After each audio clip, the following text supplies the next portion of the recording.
দেশের স্বাধীনতা বলতে আর কিছু নেই। এই হত্যাকাণ্ডের সাথে রাষ্ট্রের একটা অংশ জড়িত আছে এবং আমরা কথা দিচ্ছি শহীদ ওসমান হাদির বিচারে এই স্বাধীন বাংলাদেশে হবে ইনশাআল্লাহ। জান দিব কিন্তু জুলাই দিব না। জুলাইয়ের শহীদদের যে প্রত্যাশা, জুলাইয়ের যে মূল আকাঙ্ক্ষা, একটি বৈষম্যহীন ইনসাফভিত্তিক বাংলাদেশ বিনির্মাণ করা, সেই বাংলাদেশ বিনির্মাণ করার জন্য শহীদ ওসমান হাদি গত 16 মাস জুড়ে বাংলাদেশের মানুষের অব্যক্ত যে কথাগুলো আছে সেই কথাগুলো বলেছেন।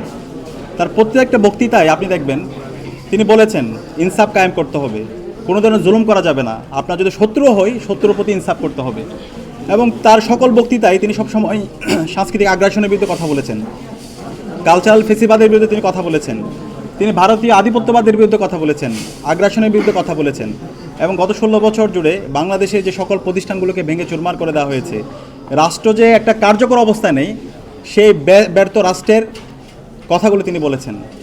শহীদ ওসমান হাদিকে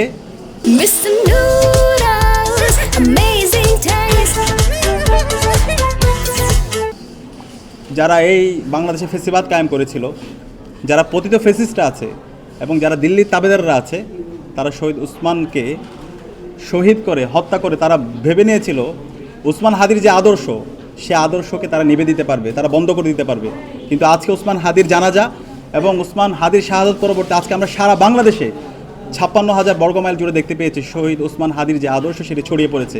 আজকে বাংলাদেশের একদম শিশু থেকে শুরু করে বৃদ্ধ পর্যন্ত সকল মানুষরা ওসমান হাদির আদর্শকে লালন করছে, তারা ইনসাফের কথা বলছে, তারা ভারতীয় আধিপত্যবাদের বিরুদ্ধে কথা বলছে, তারা আগ্রাসনের বিরুদ্ধে কথা বলছে।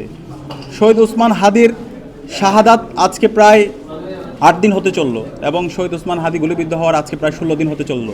কিন্তু আজকে শহীদ ওসমান হাদিকে যারা গুলি করেছে, যারা পরামর্শ দিয়েছে, যারা পরিকল্পনা করেছে, তাদের কাউকে ধরতে পারেনি। আমরা কিছু তথ্যের মাধ্যমে দেখতে পেয়েছি কারা গুলি করেছে এবং আমরা বিভিন্ন তথ্যে শুনতে পাচ্ছি তারা এই দেশ থেকে পালিয়েছে এবং এই তথ্য এসেছে 5 ঘন্টার মধ্যে তারা দেশ থেকে পালাইছে। তাহলে এই হত্যাকারীরা যদি 5 ঘন্টার মধ্যে দেশ থেকে পালাতে পারে, তাহলে দেশের স্বাধীনতা সার্বভৌমত্ব, আমরা মনে করি অখণ্ডতা আর দেশের স্বাধীনতা বলতে আর কিছু নেই। আজকে আবার সেই দিল্লির তাবেদাররা তারা আবার এই দেশকে ফেসিবাদী আমলে যেভাবে কুক্ষিগত করতে চেয়েছিল সে একইভাবে কুক্ষিগত করতে চাচ্ছে। অন্তর্বর্তীকালীন সরকার, আইন শৃঙ্খলা রক্ষাকারী বাহিনী, তাদের দায়িত্ব কী? তাহলে আমরা ধরে নেব এই হত্যাকাণ্ডের সাথে রাষ্ট্রের একটা অংশ জড়িত আছে।